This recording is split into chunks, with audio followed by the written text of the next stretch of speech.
ओम शांति। 1 अगस्त 2021 अव्यक्त बाप दादा के महावाक्य। ओरिजिनल डेट 24 फरवरी 1988। वरदाता से प्राप्त हुए वरदानों को वृद्धि में लाने की विधि। आज बाप दादा अपने रूहानी छात्रक बच्चों को देख रहे हैं। हर एक बच्चा बाप से सुनने के, मिलने के और साथ साथ बाप समान बनने के छात्रक हैं। सुनने से जन्म जन्मांतर की प्यास मिट जाती है। ज्ञानामृत प्यासी आत्माओं को तृप्त आत्मा बना देता है। सुनते सुनते आत्माएं भी बाप समान ज्ञान स्वरूप बन जाती हैं। वह यह कहे, ज्ञान मुरली सुनते सुनते स्वयं भी मुरलीधर बच्चे बन जाते हैं। रूहानी मिलन मनाते बाप के स्नेह में समा जाते हैं। मिलन मनाते लवलीन मग्न स्थिति वाले बन जाते हैं। मिलन मनाते एक बाप दूसरा ना कोई, इस अनुभूति में समाये हुए रहते हैं। मिलन मनाते निर्विघ्न सदा बाप के संग के रंग में लाल बन जाते हैं। जब ऐसे समाये हुए व स्नेह में लवलीन बन जाते हैं तो क्या आशा रहती है? बाप समान बनने की। बाप के हर कदम पर कदम रखने वाले अर्थात बाप समान बनने वाले। जैसे बाप का सदा सर्वशक्तिवान स्वरूप है, ऐसे बच्चे भी सदा मास्टर सर्वशक्तिवान स्वरूप बन जाते हैं। जो बाप का स्वरूप है, सदा शक्तिशाली, सदा लाइट, ऐसे समान बन जाते हैं। समान बनने की विशेष बातें जानते हो ना? किन किन बातों में बाप समान बनना है, बन रहे हो और बने भी हो। जैसा बाप का नाम, बच्चों का भी वही नाम है, विश्व कल्याणकारी। यही नाम है ना आप सबका? जो बाप का रूप, वही बच्चों का रूप। जो बाप के गुण, वह बच्चों के। बाप के हर गुण को धारण करने वाले ही बाप समान बनते हैं। जो बाप का कार्य, वह बच्चों का कार्य। सब बातों में बाप समान बनना है। लक्ष्य तो सभी का वही है ना? सम्मुख रहने वाले नहीं, लेकिन समान बनने वाले हैं। इसको ही कहा जाता है फॉलो फादर करने वाले। तो अपने को चेक करो, सब बातों में कहाँ तक बाप समान बने हैं। समान बनने का वरदान आदि से बाप ने बच्चों को दिया है। आदि का वरदान है सर्व शक्तियों से संपन्न भव। लौकिक जीवन में बाप व गुरु वरदान देते हैं, धनवान भव, पुत्रवान भव, बड़ी आयु भव या सुखी भव का वरदान देते हैं। बाप दादा ने क्या वरदान दिया? सदा ज्ञान धन, शक्तियों के धन से संपन्न भव। यही ब्राह्मण जीवन का खजाना है। जब से ब्राह्मण जन्म लिया, तब से संगम युग की स्थापना के कार्य में अंत तक जीना अर्थात बड़ी आयु भव। बीच में अगर ब्राह्मण जीवन से निकल पुराने संस्कारों या पुराने संसार में चले जाते हैं तो इसको कहा जाता है जन्म लिया लेकिन छोटी आयु वाले, क्योंकि ब्राह्मण जीवन से मर गए। कोई कोई ऐसे भी होते हैं जो कोमा में चले जाते हैं, होते हुए भी ना के बराबर होते हैं और कभी कभी जाग भी जाते हैं, लेकिन वह जिंदा होना भी मरने के समान ही होता है। तो बड़ी आयु भव अर्थात सदा आदि से अंत तक ब्राह्मण जीवन व श्रेष्ठ दिव्य जीवन की सर्व प्राप्तियों में जीना। बड़ी आयु के साथ साथ निरोगी भव का भी वरदान आवश्यक है। अगर आयु बड़ी है लेकिन माया की व्याधि बार बार कमजोर बना देती है तो वो जीना भी जीना नहीं है। तो बड़ी आयु भव के साथ सदा तंदुरुस्त रहना अर्थात निर्विघ्न रहना है। बार बार उलझन में व दिल शिकस्त की स्थिति के बिस्तर हवाले नहीं होना है। जो कोई बीमार होता है तो बिस्तर हवाले होता है ना। छोटी छोटी उलझन तो चलते फिरते भी खत्म कर देते हो, लेकिन जब कोई बड़ी समस्या आ जाती, उलझन में आ जाते, दिल शिकस्त बन जाते हो तो मन की हालत क्या होती है। जैसे शरीर बिस्तरे के हवाले होता है तो कोई दिल नहीं होती। उठने की, चलने की व खाने पीने की कोई दिल नहीं होती। ऐसा यहाँ भी योग में बैठेंगे तो भी दिल नहीं लगेगी। ज्ञान भी सुनेंगे तो दिल से नहीं सुनेंगे। सेवा भी दिल से नहीं करेंगे, दिखावे से व डर से, लोकलाज से करेंगे। इसको सदा तंदुरुस्त जीवन नहीं कहेंगे। तो बड़ी आयु भव अर्थात निरोगी भव, इसको कहा जाता है। पुत्रवान भव व संतान भव। आपके संतान है, 2-4 बच्चे नहीं पैदा किया है। संतान भव का वरदान है ना।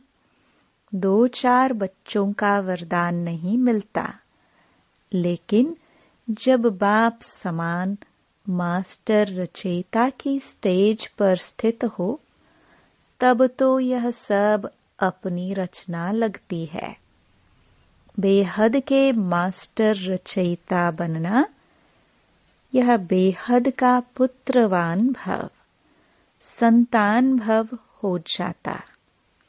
हद के नहीं कि 2-4 जिज्ञासु हमने बनाया, यह मेरे हैं, नहीं। मास्टर रचयिता की स्टेज बेहद की स्टेज है। किसी भी आत्मा को व प्रकृति के तत्वों को भी अपनी रचना समझ विश्व कल्याणकारी स्थिति से हर एक के प्रति कल्याण की शुभ भावना, शुभ कामना रहती है। रचना की रचना प्रति यही भावनाएं रहती हैं। जब बेहद के मास्टर रचयिता बन जाते हो तो कोई हद की आकर्षित नहीं कर सकेगी। सदा अपने को कहाँ खड़ा हुआ देखेंगे? जैसे वृक्ष का रचता बीज, जब वृक्ष की अंतिम स्टेज आती है तो वह बीज ऊपर आ जाता है ना। ऐसे बेहद के मास्टर रचयिता सदा अपने को इस कल्प वृक्ष के ऊपर खड़ा हुआ अनुभव करेंगे। बाप के साथ साथ वृक्ष के ऊपर मास्टर बीज रूप बन शक्तियों की, गुणों की, शुभ भावना, शुभ कामना की, स्नेह की, सहयोग की किरणें फैलाएंगे। जैसे सूर्य ऊंचा रहता है तो सारे विश्व में स्वतः ही किरणें फैलती है ना। ऐसे मास्टर रचयिता व मास्टर बीज रूप बन सारे वृक्ष को किरणें व पानी दे सकते हो। तो कितनी संतान हुई? सारी विश्व आपकी रचना हो गई ना। तो मास्टर रचता भव, इसको कहते हैं पुत्रवान भव। तो कितने वरदान है? इसको ही कहा जाता है बाप समान बनना। जन्मते ही यह सब वरदान हर एक ब्राह्मण आत्मा को बाप ने दे दिया है। वरदान मिले हैं ना, या अभी मिलने हैं? जब कोई भी वरदान किसी को मिलता है तो वरदान के साथ वरदान को कार्य में लगाने की विधि भी सुनाई जाती है। अगर वह विधि नहीं अपनाते तो वरदान का लाभ नहीं ले सकते। तो वरदान तो सभी को मिला हुआ है, लेकिन हर एक वरदान को विधि से वृद्धि को प्राप्त कर सकते हैं। वृद्धि को कैसे प्राप्त कर सकते? उसकी विधि सबसे सहज और सबसे श्रेष्ठ यही है। जैसा समय उस प्रमाण वरदान स्मृति में आए, और स्मृति में आने से समर्थ बन जाएंगे और सिद्धि स्वरूप बन जाएंगे। जितना समय प्रमाण कार्य में लगाएंगे उतना वरदान वृद्धि को प्राप्त करता रहेगा, अर्थात सदा वरदान का फल अनुभव करते रहेंगे। इतनी श्रेष्ठ शक्तिशाली वरदान मिले हुए हैं। न सिर्फ अपने प्रति कार्य में लगाए फल प्राप्त कर सकते हो, लेकिन अन्य आत्माओं को भी वरदाता बाप से वरदान प्राप्त कराने के योग्य बना सकते हो। यह संगम युग का वरदान 21 जन्म भिन्न रूप से साथ में रहता है। यह संगम का रूप अलग है और 21 जन्म यही वरदान जीवन के हिसाब से चलता रहता है। लेकिन वरदाता और वरदान प्राप्त होने का समय अभी है। तो यह चेक करो कि सर्व वरदान कार्य में लगाते सहज आगे बढ़ रहे हो। यह वरदान की विशेषता है कि वरदानी को कभी मेहनत नहीं करनी पड़ती। जब भक्त आत्माएं भी मेहनत कर थक जाती है तो बाप से वरदान ही मांगती हैं। आपके पास भी जब लोग आते हैं योग लगाने की मेहनत नहीं करने चाहते तो क्या भाषा बोलते हैं? कहते हैं सिर्फ हमें वरदान दे दो, माथे पर हाथ रख लो। आप ब्राह्मण बच्चों के ऊपर वरदाता बाप का हाथ सदा है। श्रेष्ठ मत ही हाथ है। स्थूल हाथ तो 24 घंटे नहीं रखेंगे ना। यह बाप के श्रेष्ठ मत का वरदान रूपी हाथ सदा बच्चों के ऊपर है। अमृत वेले से लेकर रात को सोने तक हर श्वास के लिए, हर संकल्प के लिए, हर कर्म के लिए श्रेष्ठ मत का हाथ है ही। इसी वरदान को विधि पूर्वक चलाते चलो तो कभी भी मेहनत नहीं करनी पड़ेगी। जैसे देवताओं के लिए गायन है, इच्छा मात्रम अविद्या। यह है फरिश्ता जीवन की विशेषता। देवताई जीवन में तो इच्छा की बात ही नहीं। ब्राह्मण जीवन सो फरिश्ता जीवन बन जाती, अर्थात कर्मातीत स्थिति को प्राप्त हो जाते। किसी भी शुभ कर्म व व्यर्थ कर्म व विकर्म व पिछला कर्म किसी भी कर्म के बंधन में बंध कर करना, इसको कर्मातीत अवस्था नहीं कहेंगे। एक है कर्म का संबंध, एक है बंधन। तो जैसे यह गायन है, हद की इच्छा से अविद्या, ऐसे फरिश्ता जीवन व ब्राह्मण जीवन अर्थात मुश्किल शब्द की अविद्या, बोझ से अविद्या, मालूम ही नहीं कि वह क्या होता है, तो वरदानी आत्मा अर्थात मुश्किल जीवन से अविद्या का अनुभव करने वाली, इसको कहा जाता है वरदानी आत्मा। तो बाप समान बनना अर्थात सदा वरदाता से प्राप्त हुए वरदानों से पलना, सदा निश्चित विजय अनुभव करना। कई बच्चे पुरुषार्थ तो बहुत अच्छा करते, लेकिन पुरुषार्थ का बोझ अनुभव होना यह यथार्थ पुरुषार्थ नहीं है।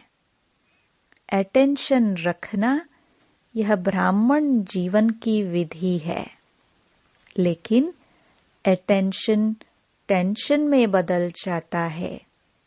नेचुरल अटेंशन नहीं रहता। इसको भी यथार्थ अटेंशन नहीं कहा जाएगा। जैसे जीवन में स्थूल नॉलेज रहती है कि यह चीज अच्छी है, यह बात करनी है, यह नहीं करनी है, तो नॉलेज के आधार पर जो नॉलेजफुल होते हैं उनकी निशानी है, उनको नेचुरल अटेंशन रहता है। यह खाना है, यह नहीं खाना है, यह करना है, यह नहीं करना है।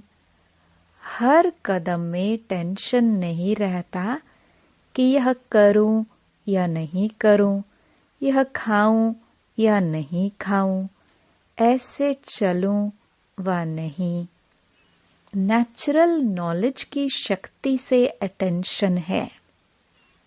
ऐसे यथार्थ पुरुषार्थी का हर कदम, हर कर्म में नेचुरल अटेंशन रहता है, क्योंकि नॉलेज की लाइट माइट स्वतः यथार्थ रूप से, यथार्थ रीति से चलाती है।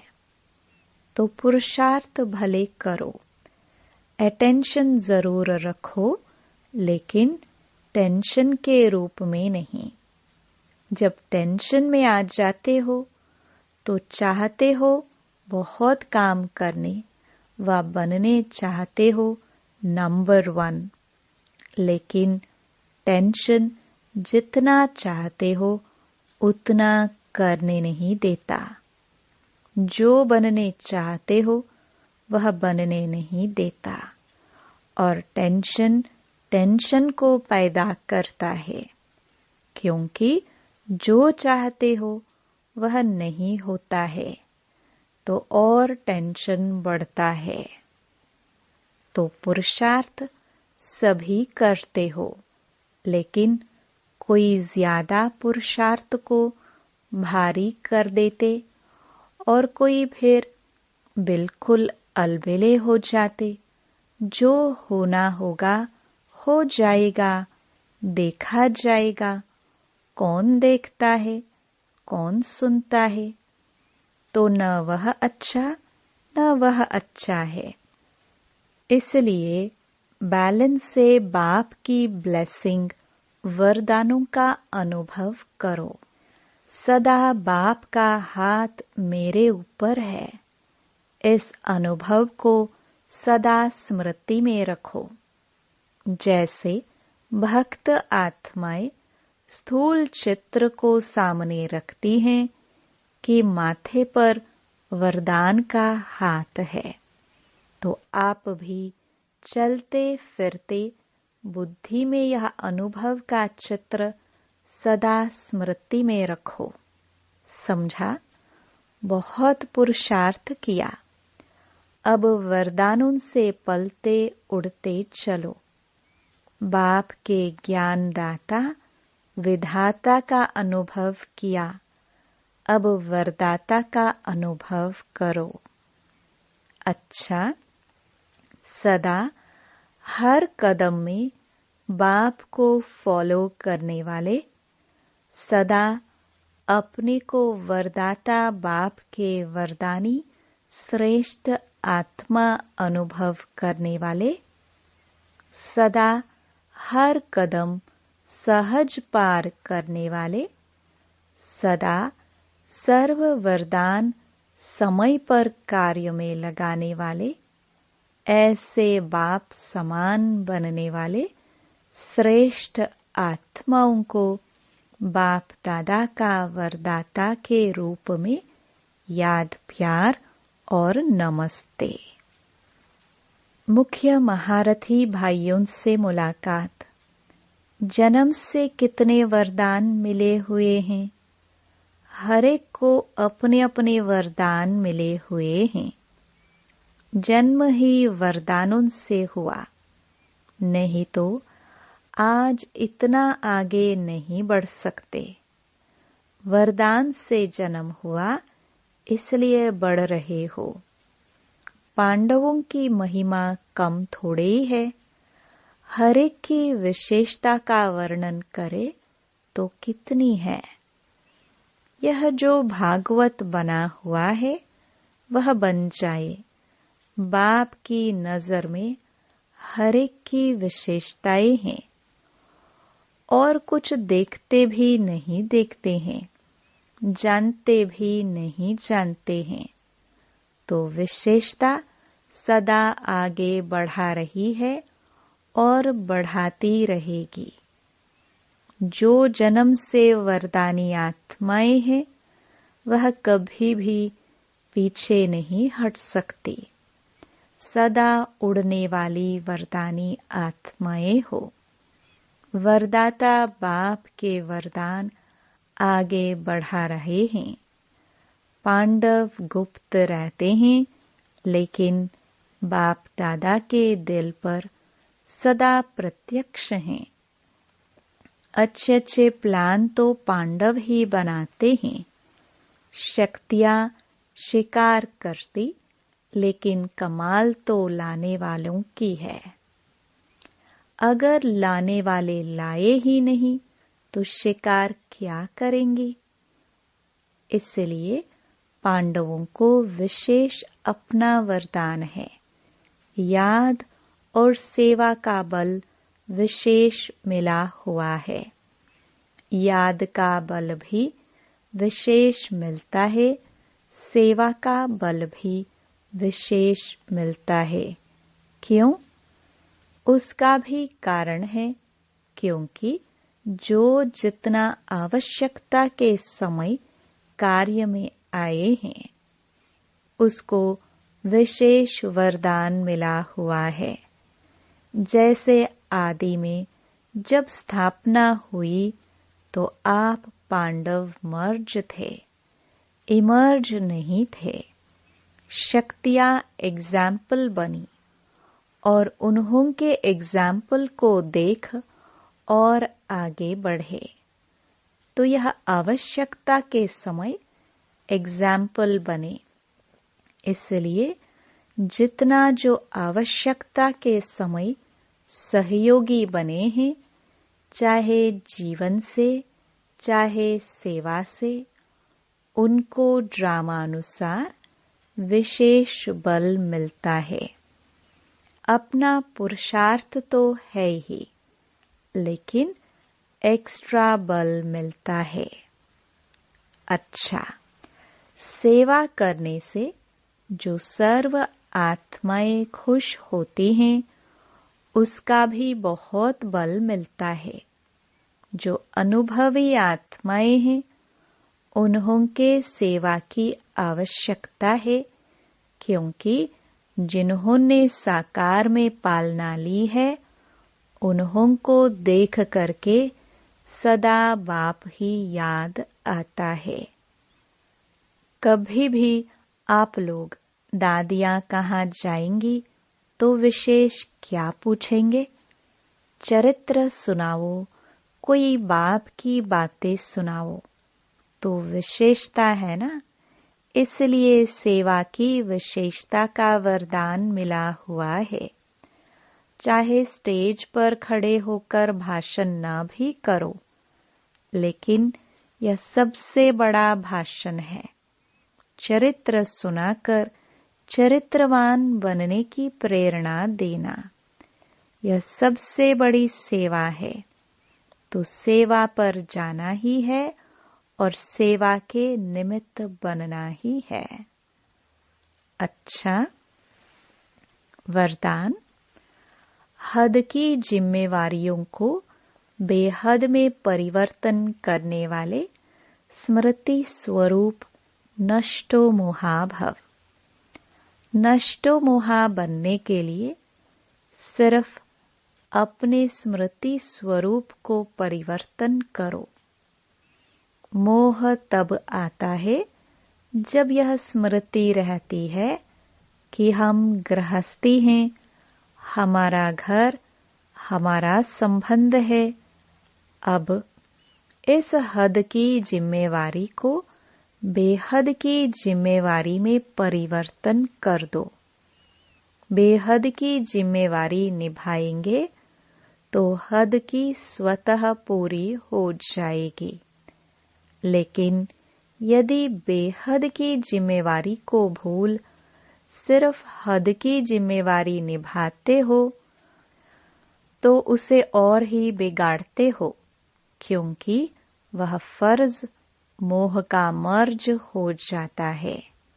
इसलिए अपने स्मृति स्वरूप को परिवर्तन कर नष्टो मोहा बनो। स्लोगन। ऐसी तीव्र उड़ान भरो जो बातों रूपी बादल सेकंड में क्रॉस हो जाए। ओम शांति।